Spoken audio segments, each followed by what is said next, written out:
예수님께서 제자들에게 또 말씀하셨습니다. 어떤 부자에게 재산을 관리하는 일꾼이 있었는데 이 일꾼이 재산을 낭비한다는 소문이 들렸다. 그래서 그를 불러다가 말했다.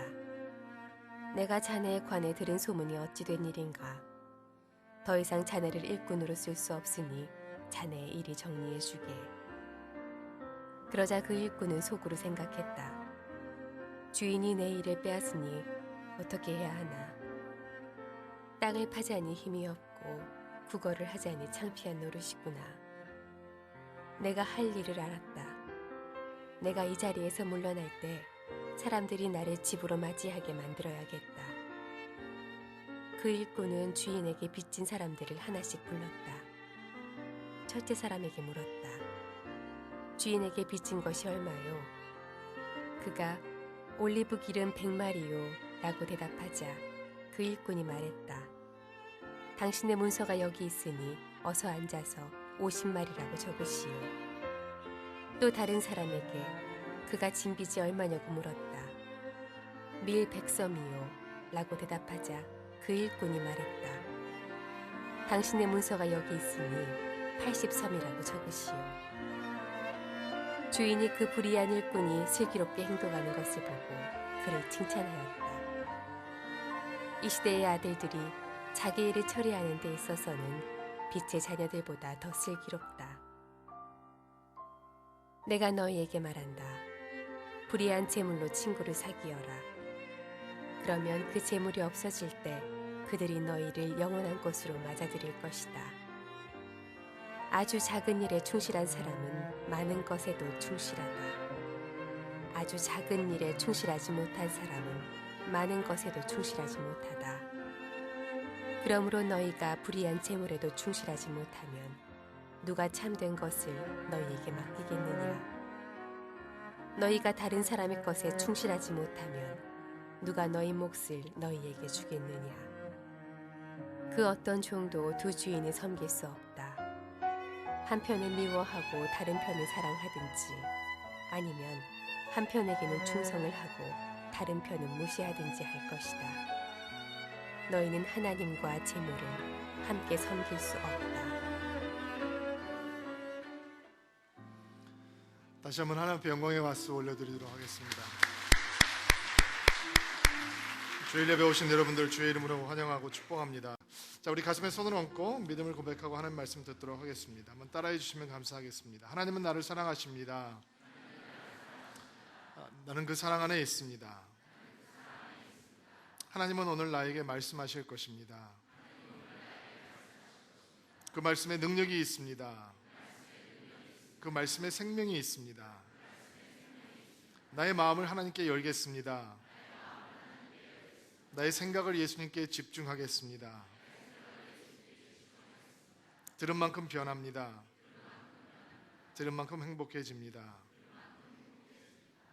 오늘 성경 본문을 읽으면서 여러분 마음 가운데 작은 의아심이 생겼을 것이라고 생각합니다. 고개를 갸우뚱하게 하는 본문이죠. 예수님께서 사기꾼 얘기를 하셨습니다. 부자 주인이 있었는데 그 재산의 관리를 신뢰할 만한 종을 찾아서 맡겼던 것 같습니다. 근데 이 종이 정직하지 못한 종이었습니다. 그래서 주인의 돈을 마음대로 흥청망청 횡령을 해서 썼던 것 같습니다. 주인 돈으로 자신의 책임을 망각하고 권세를 부리고 살았던 것 같습니다. 그런데 그 사실이 주인에게 알려지게 되었고 이 주인은 당연하게 이 종을 해고 조치합니다. 모든 것을 정리토록 한 것이죠. 그런데 이 종의 태도가 기가 막힙니다. 3절 말씀 같이 한번 다시 보시겠어요? 읽어주실래요? 시작.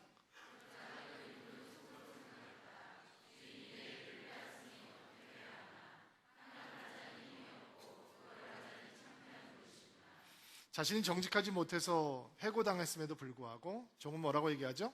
주인이 내 일을 빼앗았다라고 얘기하죠. 이게 악한 사람들이 가지고 있는 피해의식이에요. 사기를 치면서도 자기는 피해자라고 생각을 하는 거죠. 더 기가 막힌 사실은 땅을 파자니 힘이 없고 그 다음에 국어를 하자니 창피하다라는 거예요. 그동안 남의 돈을 가지고 자기 마음대로 허비하고 낭비하고 횡령하면서 썼던 사람답게 지금이라도 자기 자신의 잘못을 뉘우치고 주인의 용서를 구할 수 있지만 자신의 신세를 한탄합니다. 농사 지을 힘도 없는데, 구걸할 수 있는 마음도 없는데 주인이 나의 일을 뺏어버렸다. 불의한 것은 종인데 마치 주인이 대단히 불의한 사람처럼 생각을 하고 있죠. 그리고 자신이 가지고 있었던 사기꾼 기질을 다시 한번 발휘하기 시작합니다. 주인에게 빚을 진 사람들이 있었는데 하나씩 불러오는 거죠. 그리고 더 큰 사기극을 조작하는 것입니다. 제일 먼저 불러온 사람은 올리브 기름 100마를 빚진 사람입니다. 당신 얼마 빚졌어? 올리브 기름 100마리요. 얼마인지 감이 안 잡히시니까 이게 리얼하지가 않죠. 올리브 기름 100말은 1000데나리온 정도 되는 금액이라고 해요. 그러니까 성경에서 한 데나리온이라고 하면 보통 성인 남자가 하루를 열심히 일을 해야 벌 수 있는 금액이에요. 그러니까 1000데나리온이면 대략 잡아서 몇 년치 연봉이에요? 3년 정도 연봉인 거예요. 그러니까 여러분 계산이 쓰셨어요? 3년치 연봉을 빌린 사람을 데려다가 당신 얼마 빚졌어? 이만큼이요. 반 까자, 반 털자, 그리고 가리로 영수증을 다시 만드는 거죠. 가짜 장부 조작을 해서 50%를 자기 마음대로 탕감을 해주고 인심을 쓰는 거예요. 두 번째 사람은 밀 100섬을 빚진 사람이에요. 밀 100섬은 어느 정도의 가치가 있는 거냐면 3000데나리온의 가치가 있는 거예요. 그러니까 몇 년치 봉급이겠어요? 9년치 봉급의 20%를 털어주는 거죠. 당신 그만큼 빚졌어? 왜 이렇게 많이 빚졌어? 20% 까자 하고 인심을 써주는 거예요. 아직도 주인의 돈을 자기 마음대로 쓰고 자기 마음대로 장부 조작을 하고 하는 거죠. 사람의 마음을 얻기 위해서. 여기까지는 이해하기가 그렇게 어렵지 않아요. 불의한 종이 있었고 자기의 횡령 행위가 발각이 되자 그는 악한 사람답게 악하게 행동을 하죠. 빚진 사람들의 빚을 탕감해 줌으로 자기 자신의 미래를 위한 보험을 들어놓는 거예요. 그리고 이야기가 여기까지 진행이 되면 우리는 이 불의한 사람에게 주인의 준엄한 심판이 있을 것이다 라고 기대를 할 수 있어요. 우리가 별로 정의롭지 않잖아요. 근데 이런 사기꾼 얘기를 들으면 갑자기 정의로워져요. 이게 가만 놔두면 안 되지, 감옥에 쳐넣어야지 라는 얘기를 생각을 하게 되는 것이죠. 근데 여기서부터 이해되지 않는 예수님의 말씀이 쏟아져 나오기 시작해요. 8절 말씀 한번 읽어주시겠어요? 시작.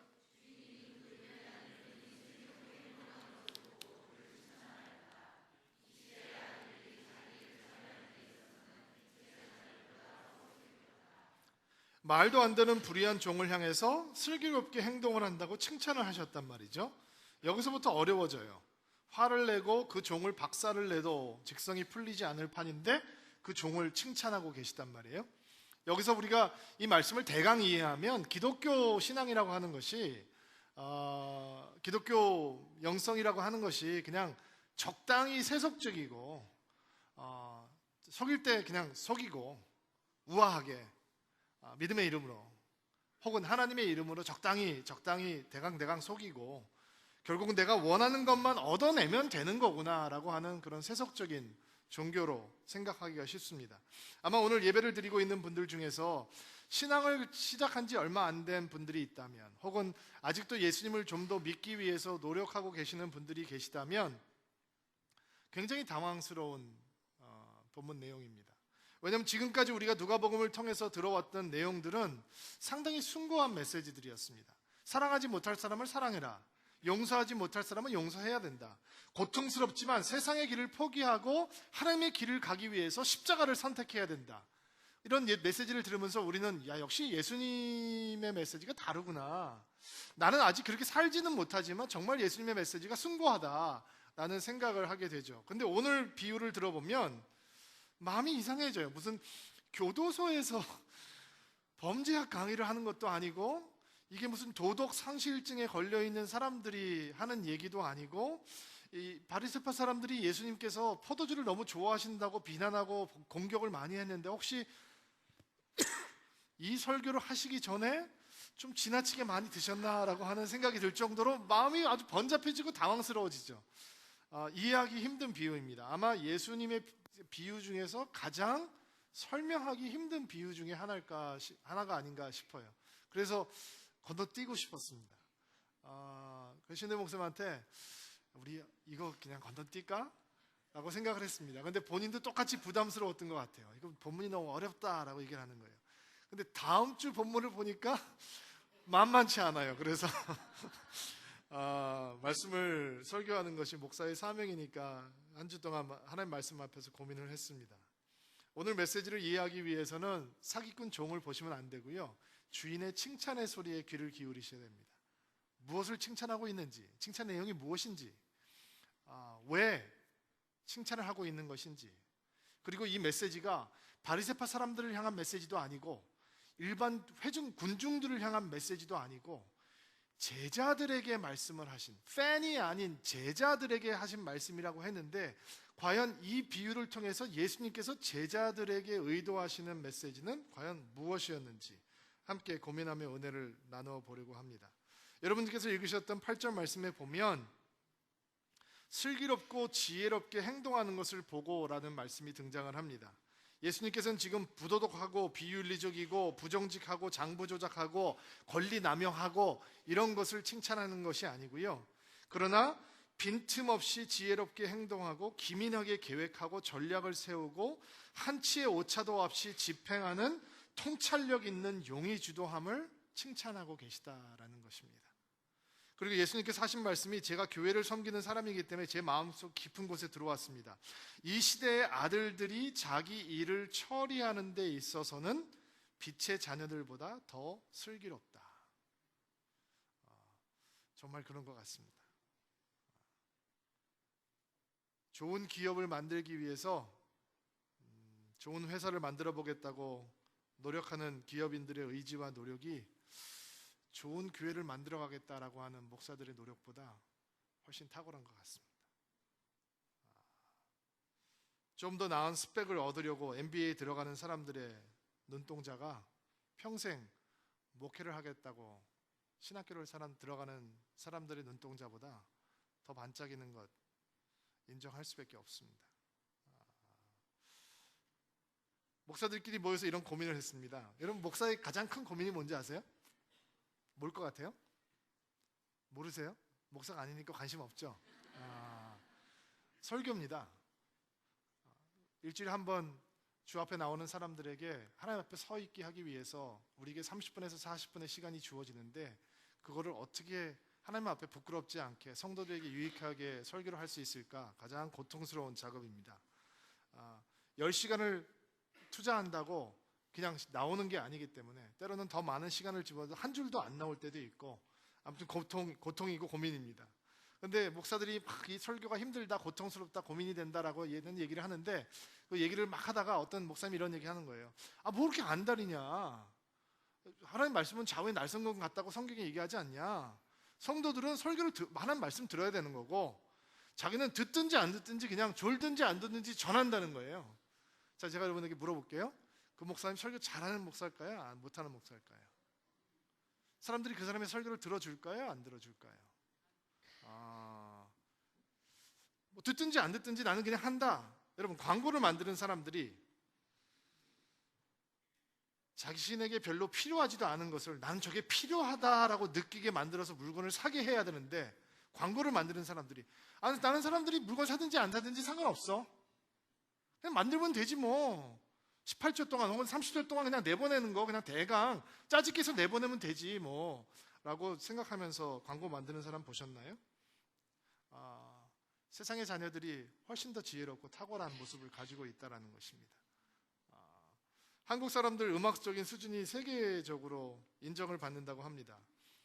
세계에 있는 좋은 음악학교들은 전부 다 한국 사람들이 먹여 살린다면서요. 대단해요. 대한민국. 클래식에서도 한국 사람들의 실력이 세계적으로 인정받고 있고 계속 그 위상이 높아질 거라는 얘기를 듣고 너무 기뻤습니다. 요즘 유행하는 오디션 프로그램들을 보아도 진짜 잘하는 것 같아요. 어쩌면 젊은 애들이 이렇게 노래를 잘하고 끼가 있는지. 근데 인프루브가 안 되는 에어리어가 하나 있어요. CCM이라고 하는 에어리어예요. 한국 기독교 100년 역사를 가지고 있고 한국 기독교가 엄청나게 부흥하는 시대에도 CCM은 발전하지 않았어요. 미국 얘기를 해서 죄송한데 미국에는 걸출한 CCM 사역가들이 있어요. 키스 그린이 있었고 마이클 카드가 있었고 마이클 W 스미스라고 하는 탁월한 작곡가가 있었고 샌디 패디가 있었고 다 옛날 분 스티브 크리스 채프만이 있었고 너무 괜찮은 음악가들이 많이 있어요. 세상 음악을 하는 사람들이 보아도 저 사람들은 음악적으로 실력이 탁월하다라고 인정받는 CCM 사역자들이 있었다는 거예요. 근데 한국은 마켓도 있고 충분히 소화할 수 낼 수 있는 마켓도 있는데도 불구하고 한국 CCM의 수준은 정말 민망할 정도예요. 왜 그럴까 생각을 해보았어요. 세상에서 가수가 되기 위해서는 이런 오디션 프로그램들을 통해서 정말 200만 명이 모이는데 그중에 한 명 딱 나오는 거 아니에요. 엄청나게 힘든 거죠. 그렇게 해서 가수가 되든지 아니면 회사에 들어가서 연습생 생활을 시작하는데 요즘은 춤도 해야 되고 노래도 해야 되고 말도 잘해야 되고 다 만들어 놓잖아요. 이게 1, 2년 되는 게 아니거든요. 때로는 5년, 6년, 7년, 8년 동안의 연습생 시간을 끝난 다음에 그 사람들을 훈련하고 있던 사람이 이제 시간이 됐다, 하산하여라, 음반 내자, 데뷔하자라고 하면 그때 음반이 나와서 사람들이 기억할 수 있는 음악을 하게 해주는데 CCM은 어떻게 진행이 되냐면 그냥 음반 내는 거예요. 그리고 음반을 그냥 내준단 말이죠. 돈을 지불하면. 당신은 음악적인 수준이 안 됐으니까 음반을 내면 안 된다라고 하는 프로듀서가 없는 거예요. 그래서 음반을 들어보면 기억에 남는 음악이 없는 거죠. 음악은 기억에 남아야 또 듣고 하는 건데 우리 소리를 치지를 않는 거예요. 음악을 쓰는 사람도 수준이 안 되고 음악을 하는 사람도 더 임프루하고 싶은 마음이 없고 그냥 노래를 조금 잘하면 내는 거예요. 저는 거의 음치 수준인데 음치 수준인 내가 들어도 음이 떨어지면 그거를 못 잡아내는 프로듀서는 뭐고 그거를 노래라고 하는 CCM 가수는 뭐고 그러면서 교회가 자기네들을 안 알아준다, 교회가 자기를 안 불러준다. 아니죠. 수준이 안 되기 때문에 실력이 안 되기 때문에 사람들이 그들의 음악을 외면하는 것이죠. 세상 속에 살고 있는 사람들이 믿음을 가지고 살고 있는 사람들보다 훨씬 더 잘하고 훨씬 더 탁월하고 이게 예수님께서 마음이 안타까우셨나 봐요. 얼마나 안타까우셨으면 사기꾼 종을 등장시키시고 그 종의 사기 행각을 칭찬하는 비유를 통해서 제자들에게 메시지를 전하려고 일종의 충격 요법인 거죠. 지금 졸고 있던 제자들이 정신이 번쩍 난 거예요. 예수님께서 지금 무슨 메시지를 전하고 싶으시냐면 너희들은 세상에서 열심히 사는 사람들보다 정말 나은 게 하나도 없어 라고 하는 메시지예요. 오늘 우리가 충격을 좀 받아야 돼요. 왜냐하면 여러분 집에서 그냥 평범한 여자분들이 피부 관리를 하는 만큼 보통 사람들은 영혼 관리를 안 하거든요. 운동하시는 분들이 골프 스윙에 대해서 고민하고 조금 더 연습해서 좋은 게임을 하려고 하는 노력보다 믿음에 대해서 고민하고 관심을 갖지 않거든요. 인터넷에도 별로 유익하지도 않은 기사들 꼼꼼하게 찾아서 읽고 디테일까지 다 외우고 다른 사람한테 전하기까지는 하는데 내 성경은 지금 예수 믿은 지 30년이 됐는데 그냥 먼지만 쌓여 있거든요. 회사에서 코피 나고 야근하는 것은 당연한 건데 하나님을 위해서 시간과 나의 에너지와 나의 열정과 나의 재물을 쓰는 거는 와 손해보고 아깝다고 생각하는 크리스천들이 너무 많이 있거든요. 그러니까 오늘 예수님의 메시지가 우리의 영혼에 충격으로 다가와야 되는 거예요. 제자들의 삶 속에서는 충격으로 다가왔던 것 같아요. 오늘 예수님의 말씀을 통해서 우리가 배워야 되는 메시지는 세 가지인데요. 한 가지씩 생각하면서 좀 생각을 해보려고 합니다. 예수님의 충격 요법 메시지 첫 번째는 예수님께서는 지금 제자들에게 기회를 놓치지 않는 지혜에 대해서 칭찬을 하고 계신다라는 것입니다. 기회를 놓치지 말라, 그것이 지혜로운 삶이다 라고 가르쳐주고 계시는 거예요. 자, 이 종이 자신의 행각이 발각이 되자 주저하지 않고 다음 단계에서 계획을 세우고 실행에 옮깁니다. 위기를 파악을 해요. 위기 대처 능력이 탁월한 거죠. 나 죽었어. 어떡하지? 큰일 났어. 이렇게 하고 끝나는 것이 아니라 용이 주도하게 위기 대처를 해나가면서 기회를 포착하기 시작해요. 여러분, 믿음의 이름으로 게으르게 사는 사람이 있어요. 기도한다는 이유로 자신의 책임을 다하지 않는 이 나태한 사람들이 있단 말이죠. 여러분, 백화점 식품점 앞에 가보면 오후 시간이 되면 깜짝 세일 행사를 해요. 여자분들은 아시죠? 오전에 가면 풀프라이스 주고 사야 돼요. 근데 오후에 물건이 떨어져 갈 때쯤 되면 갑자기 복음이 전해져요. 50% 세일입니다. 지금 앞으로 10분 동안 남아있는 물건들 떨이로 50% 세일합니다 라고 해야 돼요. 그때는 우아하게 백 들고 서 있으면 안 되는 거예요. 어떻게 해야 돼요? 남들보다 먼저 달려가요. 기회를 포착해야 되는 거예요. 그래야지 살 수 있는 거죠. 거기서 하는데 다른 데랑 비교를 해보고 다른 물건하고 비교를 해보고 조금 생각을 해보고 이것이 좋은 펄처스인지 아닌지, 구매인지 아닌지 생각을 해보고 그 다음에 결정하겠다. 그러면 싸게 못 사는 거예요. 여러분, 성경이 세월을 아끼라라고 얘기하는 말이 있어요, 성경 속에. 근데 그 말을 문자적으로 조금 더 리얼하게 번역을 하면 세월을 붙잡으라라고 하는 얘기예요. 무슨 얘기냐? 기회를 놓치지 말라라는 거예요. 기회를 잡으라라는 거예요. 성령께서 여러분의 마음을 감동하세요. 예배를 드릴 때 감동하기도 하고, 여러분이 큐티할 때 하나님의 음성이 들려오기도 하고, 사람들과 대화를 하면서 은혜를 받기도 하고, 때로는 하나님과 전혀 상관이 없는 텔레비전 프로그램을 보다가 갑자기 이런 생각이 드는 거죠. 내가 이러고 살면 안 되는데, 내가 조금 더 잘 살아야 되는데, 내가 주님을 위해서 뭔가 좀 해야 되는데, 내가 믿음 생활 좀 제대로 해봐야 되는데 라고 하는 감동이 드는 거예요. 뭐냐면 하나님께서 노크하시는 거예요, 우리 마음을. 근데 노크로 만족해요. 노크 소리 들리는, 너무 내가 정말 성령 충만하다. 예수님께서 우리의 마음을 늘 감동하세요. 그래서 내가 대단히 괜찮은 존재인지 알아요. 근데 성경은 뭐라고 하냐면, 볼지어다 내가 문 밖에서 너의 마음을 두드리노니 감동해라, 너 스스로에 대해서 만족해라 라고 말씀하시지 않죠? 어떻게 하라고 그러시죠? 기회를 포착하고 마음을 열면, 나의 삶을 예수님께 열어놓으면 예수님께서 우리 안에 들어오셔서 우리와 함께 머물고 먹고 동행해 주신다는 것이죠. 그러니까 노크 소리만 듣고 살아요. 어떤 사람은 똑똑똑 크리스찬이에요. 계속 하루 종일 노크 소리만 들려요. 근데 기회를 놓쳐요. 하나님 앞에 헌신할 수 있는 기회, 하나님 앞에 다가올 수 있는 기회, 은혜 받을 수 있는 기회, 하나님을 사랑할 수 있는 기회.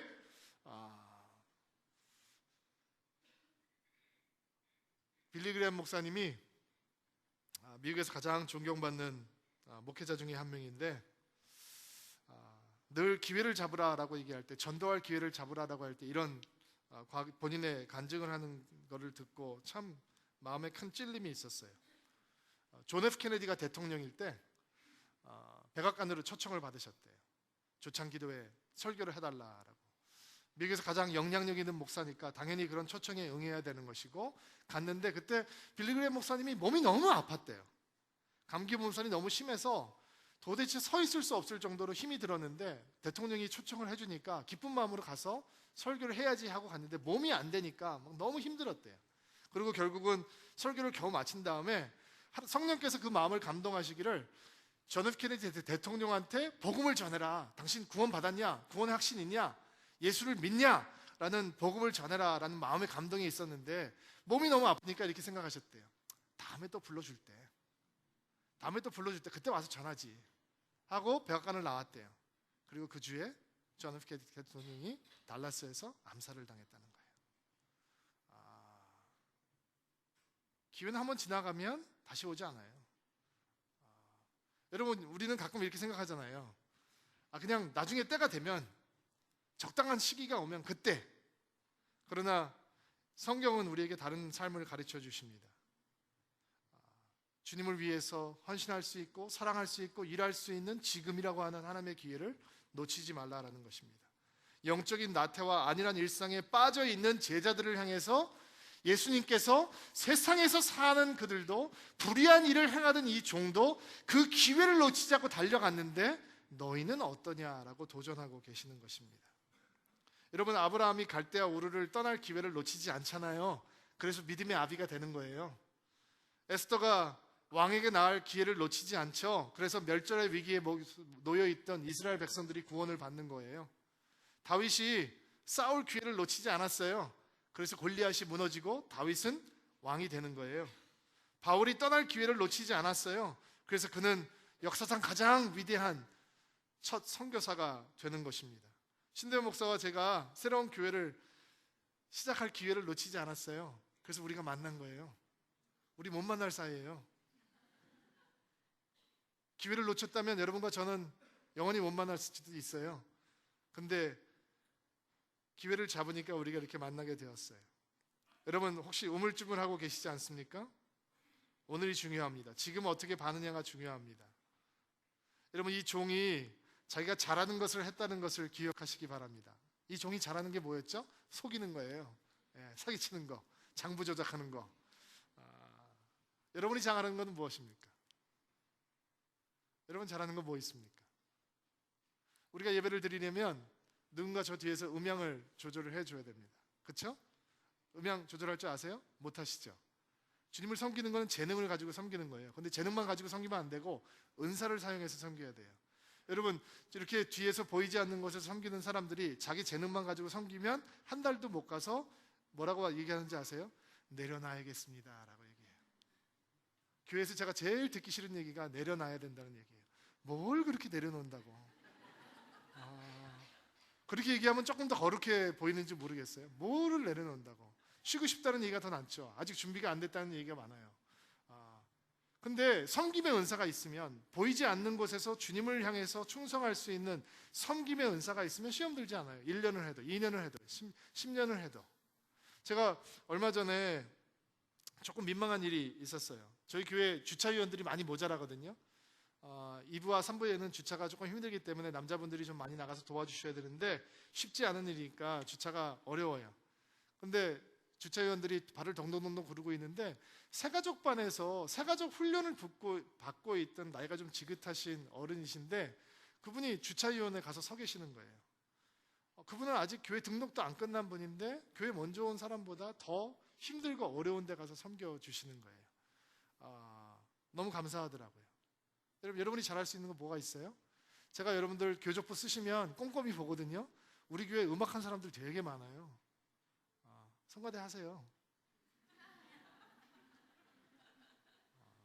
영어 잘하는 분들도 많아요. 여러분 우리 교회 주일학교에서 한국말 못 알아듣는 애들이 있는 거 아세요? 못 알아들어요. 20%도. 저희 둘째도 그런 부류의 하나예요.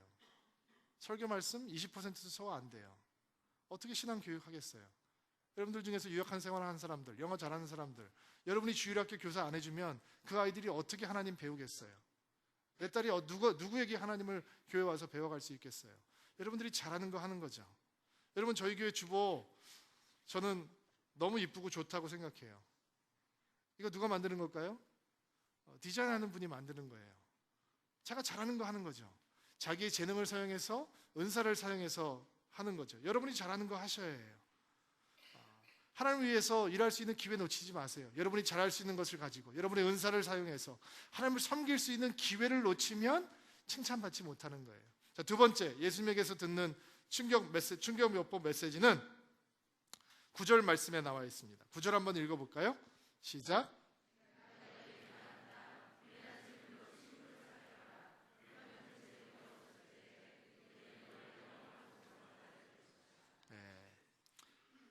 우리 재정을 꼭 필요한 것에 흘려보내는 지혜를 예수님께서는 칭찬하고 계십니다.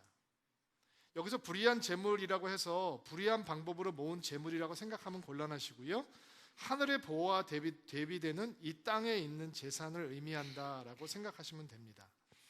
재물이 불의하게 되는 이유는 그 재물이 하나님의 자리를 위협하기 때문입니다. 재물이 하나님을 대신하려고 한다는 것이죠. 그래서 돈을 사랑하는 것이 만악의 근원이다라고 성경은 얘기하고 있는 것입니다. 그래서 예수님께서는 그 재물을 잘 쓰라고 도전하고 계시는 것입니다. 사기꾼 종이 재물을 잘 쓸 수 있는 것은 무엇이었습니까? 자기가 해고를 당할 때 자기의 미래를 책임져 줄 수 있는 방법에 투자를 하는 것이었습니다. 그리고 예수님께서는 동일하게 제자들에게 너희들에게 재물이라고 하는 재정이라고 하는 하늘의 축복이 주어질 텐데 그것을 잘 쓸 수 있는 것이 칭찬받는 일이다라고 가르쳐 주고 계시는 것입니다. 그리고 여러분들께서 잊지 않으셔야 되는 말씀, 9절 말씀 가운데 불의한 재물로 친구를 사귀어라. 아름다운 관계를 만들어가기 위해서 과감하게 쓰라라는 것입니다. 뇌물로 매수하라라는 식으로 해석하시면 곤란합니다. 결국 돈 써서 밥 사주고 뭐 해줘, 선물 줘서 내 사람 만들면 되는 거구나라고 생각하시면 안 됩니다. 좋은 관계를 만들어가기 위해선 때로는 돈도 필요하다라고 기억하고 계셔야 하는 것입니다. 하나님께서 우리에게 재정이라고 하는 선물을 주실 때 그것을 흘러보내야 되는 곳, 그것을 찾아가는 것이 믿음의 영성이다라는 것 기억하실 수 있게 되기를 바랍니다. 올 여름 사역이 끝나면서 저희 교회에서는 겨울 사역에 대한 대비하고 준비를 하고 있는데요. 겨울이 되면 저희들이 무슨 일 하는지 아세요? 미자립 교회 아이들을 데려다가 캠프 해줍니다. 2박 3일 동안 청소년들을 위해서 캠프 해주고 그 아이들이 자기 교회에서는 중고등학생들 10명, 15명 모여서 예배를 드리기 때문에 그렇게 다이내믹하고 파워풀한 예배를 못 드리는데 우리 김대원 목사님, 우리 교회 스태프들하고 같이 모여서 예배하고 찬양하는 하나님의 은혜 받는 캠프를 준비합니다. 돈이 많이 듭니다. 근데 그거 꼭 해야 되나? 당연히 해야 됩니다. 사람을 위해서, 하나님의 사람들을 만들기 위해서 우리 하나님께서 우리에게 주신 재정을 흘려보내는 것은 너무 중요하고 소중한 일이기 때문에 그렇습니다. 여러분, 하나님께서 여러분들에게 축복을 주시잖아요. 여러분만 위해서 쓰면 축복 아닙니다. 그거보단 차라리 가난한 것이 낫습니다. 여러분에게 축복을 주셨을 때 그 축복으로 말미암아서 다른 사람들이 만들어져 가고 세워져 가고 그들이 하나님을 체험할 수 있는 것으로 흘려보내는 것이 하나님께서 칭찬하시는 삶이라는 것입니다. 마지막입니다. 예수님에게 배우는 축교요법 메시지의 마지막 10절부터 13절 말씀에 나와 있는데 제가 한 절, 여러분이 한 절 같이 더가면서 읽어볼게요. 제가 먼저 10절 읽을게요. 아주 작은 일에 충실한 사람은 많은 것에서도 충실하다. 아주 작은 일에 충실하지 못한 사람은 많은 것에도 충실하지 못하다.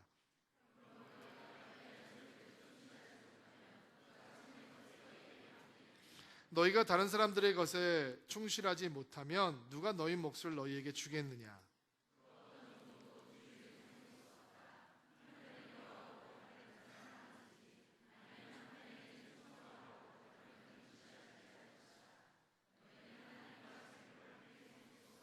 자, 예수님의 세 번째 충격 메시지는 충성해라. 그러나 충성하는 것보다 더 중요한 건 충성의 대상을 제대로 정하는 것이다 라고 하는 메시지입니다. 여러분, 사기꾼 같은 종이 가지고 있던 충실함을 예수님께서 인정해 주셨습니다. 그는 충실하게 횡령하고 충실하게 사기치고 그리고 충실하게 자기의 미래를 대비하죠.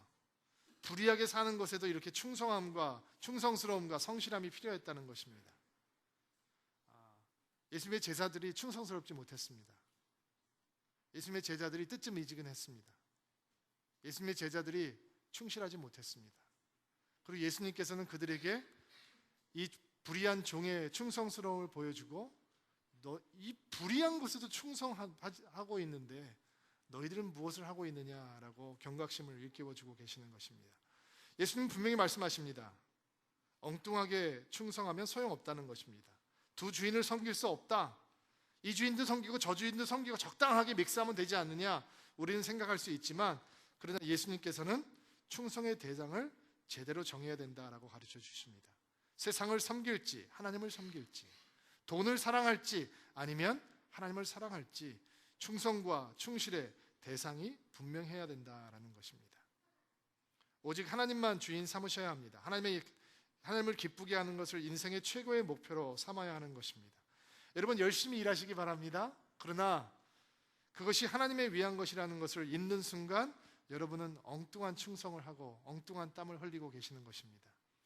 여러분, 열심히 공부하시기 바랍니다. 그러나 그것이 하나님의 영광을 위한 것이라는 것을 잊는 순간 우리들은 엉뚱한 목표를 향해서 달려가게 되는 것입니다.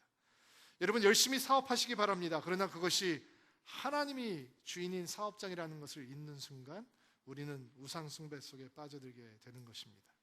우리 인생의 주인은 예수 그리스도이십니다. 아멘. 두 주인 섬길 수 없습니다. 오늘 여러분의 마음을 하나님께 보여드릴 수 있으면 좋겠습니다. 여러분의 믿음을 하나님 앞에 보여드리면 좋겠습니다.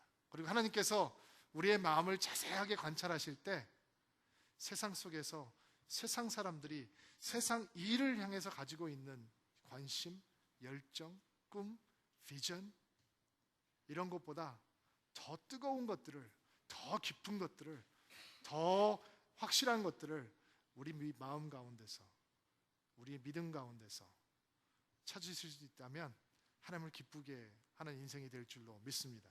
그런 믿음이 되는 축복이 여러분들에게 있게 되기를 바랍니다. 같이 한번 기도하겠습니다.